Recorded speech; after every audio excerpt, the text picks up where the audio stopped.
Bismillahirrahmanirrahim. Assalamualaikum warahmatullahi wabarakatuh. Alhamdulillahirrahmanirrahim. Anak-anakku sekalian di rumah, ayo kita tetap panjatkan puji syukur kehadirat Allah Subhanahu wa taala. Sebab apa? Sebab sampai pagi ini kita sehat semua, alhamdulillah. Tidak kekurangan sesuatu apapun, ya, terutama kita mudah-mudahan terus terbebas dari virus corona yang melanda negeri ini, dan semoga virus corona ini segera berlalu dari negeri kita dan dari bumi, sehingga semuanya akan segera baik-baik saja. Untuk itu anak-anakku sekalian di rumah selalulah tetap menjaga kesehatan setiap hari. Jangan keluar rumah jauh, cukup di pekarangan saja. Olahraga di rumah, kemudian cuci tangan sesuai dengan yang kemarin telah dipraktikkan. Nah, anak-anakku sekalian, kita akan ke pembelajaran 6. Nah, pembelajaran 6 sesungguhnya ini ada beberapa topik yang sudah dibahas sebelumnya. Jadi persoalan yang sudah kita bahas sebelumnya insya Allah tidak akan menjadi tugas, tetapi anak-anakku sekalian di rumah cukup mencermati dan membaca saja. Nah, tema 9 subtema 2 PB6 ini kita tetap akan belajar sebagaimana mestinya tentang iklan yang kemarin sudah kita kerjakan. Kemudian tentang pesona Indonesia, budaya yang ada di Bali. Kemudian nanti yang terakhir itu ada kegiatan-kegiatan lain yang harus anak-anakku sekalian selesaikan. Misalnya gambaran kegiatan tentang kerukunan seperti yang sudah disampaikan tadi pada waktu lalu. Nah, tugasnya apa anak-anakku sekalian? Sebelum Pak Ali memberi tugas, mari disimak dulu beberapa penjelasan terkait dengan pesona Indonesia visit Bali. Mungkin dari kalian sudah pernah ke Bali, sudah berkunjung. Pak Ali juga sudah pernah ke Bali, ya. Jadi di Bali itu sangat eksotis sekali, sangat menarik. Wisatanya banyak, kemudian budayanya juga banyak, adat istiadatnya. Bahkan di Bali itu ada desa adat.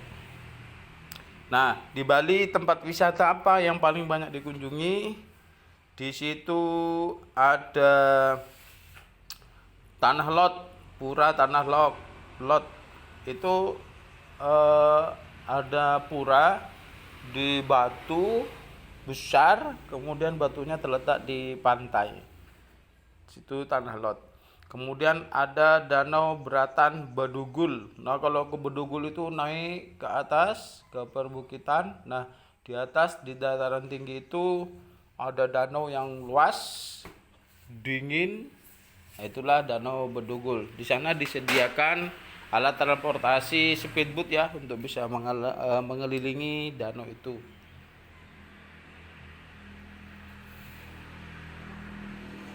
Kemudian Tanjung Benua. Tanjung Benua itu pantai, ya. Di Benua itu Tanjung Benua adalah pantai yang sangat indah, pengunjungnya banyak. Di sana juga bisa bermain permainan-permainan yang ada di pantai yang disediakan oleh penyedia permainan. Entah sekarang musim pandemi kemungkinan sudah sepi, ya, tidak ada apa-apa sebab tidak boleh ada kegiatan-kegiatan di luar. Ada Arung Jeram, ada Sungai Ayung, ada Sanur dan lain sebagainya. Ada Jembaran, ada Uluwatu dan banyak lagi tempat wisata di Bali. Nah, kalian bisa ke Bali nanti kalau sudah keadaan normal, liburan bersama ibu bapak di rumah. Nah, anak sekalian perhatikan iklan ini.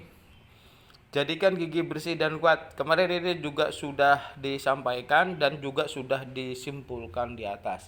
Jadi tidak perlu dikerjakan tugas ini. Kemudian anak-anakku sekalian, ini ada pengetahuan tentang tari ya. Tari kecak itu adalah tari adat yang dari Bali. Nah itu tari kecak dimainkan oleh banyak lelaki yang berbaris melingkar, menyerukan kata cak cak cak cak gitu ya. Pernah mungkin dilihat. Untuk lebih banyak tahu silakan tambahan belajar video tari kecak bisa disaksikan di YouTube. Nah, bisa ya. Nah, ini anak-anakku sekalian yang perlu kalian kerjakan tentang hidup rukun ya. Hidup rukun artinya saling menghormati, saling membantu, menyayangi.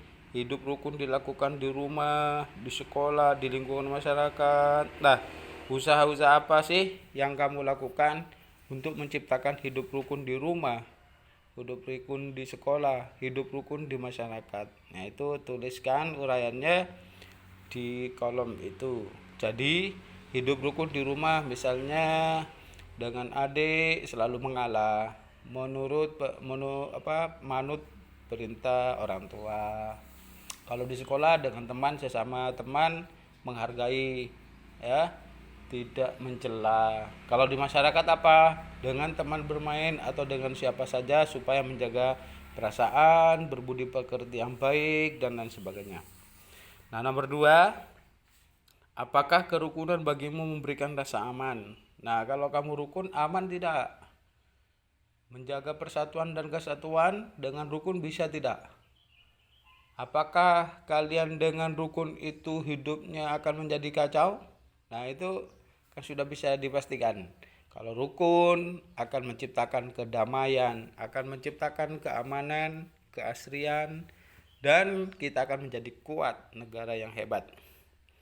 Itu 2 yang anak-anakku sekalian harus kerjakan. Ayo berlatih. Kemudian perhatikan, amati peristiwa-peristiwa berikut ya. Tinggal mengamati gambar saja. Gambarnya ada 2 ya. Ada dua ya. Ada 2. Ketika dia di perpus, apa sih yang dikerjakan anak-anak dalam gambar itu? Coba ceritakan ya. Beri pendapat tentang kegiatan itu.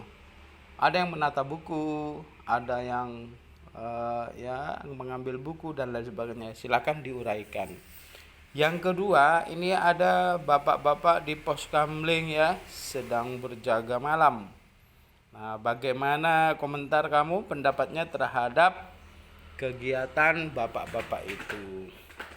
Bagaimana caranya memberi komentar?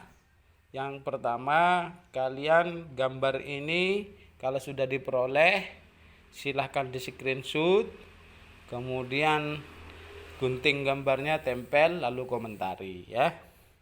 Silakan. Apa yang dikerjakan oleh bapak-bapak, nah, itu perlu diperhatikan.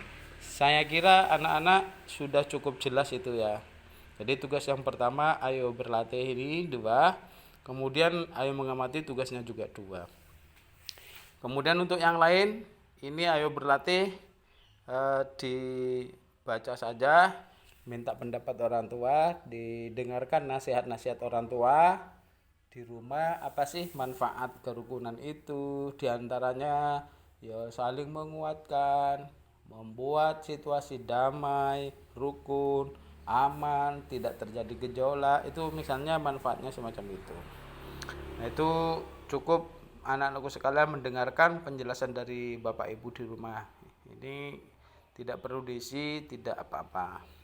Nah, anak-anakku sekalian, ini ada gerak nih, ada gerak tari ya. Gerak tari, gerak 1, gerak 2, gerak 3, gerak 4 dan sampai gerak 5. Nah, gerakan ini ditirukan tetapi tidak harus disetor sekarang. Gerakan-gerakan ini ya, ini akan menjadi bagian penilaian nanti praktik akhir tahun. Jadi anak-anakku sekalian di rumah, walaupun sendiri menirukan gerak-gerak ini ya. Hanya ada 5 gerak. Nanti satu gerakan itu hitungannya 8 kali atau 2 kali 8 baru pindah ke gerak lainnya. Nah, gerak tarik ini bisa disertai dengan musik sendiri, bisa disertai dengan musik iringan dari YouTube, dari HP, silahkan. Tidak usah pakai pakaian tari, pakaian yang ada aja di rumah. Bagi yang perempuan tetap menggunakan kerudung ya, karena itu di video. Nah, kapan dikumpulkan Pak? Dikumpulkan nanti seminggu lagi, paling lambat itu seminggu lagi ya. Ini untuk dokumentasi penilaian praktek akhir tahun. Jadi gerak tari 1 itu ada 2 gerakan, ada gerak 2, ada 2 gerakan dan lain sebagainya sampai gerak 5. Sekali lagi ini di video, setidaknya satu gerakan itu ada 2 kali 8 hitungan. Jadi gerakan pertama misalnya itu dengan anak panah seperti bersalaman ya, mengepal tangan atau seperti salam, dihitung 1, 2, 3, 4, 5, 6, 7, 8. Nah, bisa sekali 8 atau 2 kali 8 kemudian diganti pada gerakan berikutnya. Nah, terima kasih anak-anakku sekalian di rumah. Mohon bimbingannya terhadap orang tua. Mudah-mudahan kita senantiasa dalam pertolongan Allah, sehat dan selalu walafiat. Jangan lupa untuk tetap di rumah, belajar di rumah dan berkarya dari rumah. Demikian kegiatan pembelajaran hari ini. Terima kasih Pak Ali Akhiri. Assalamualaikum warahmatullahi wabarakatuh.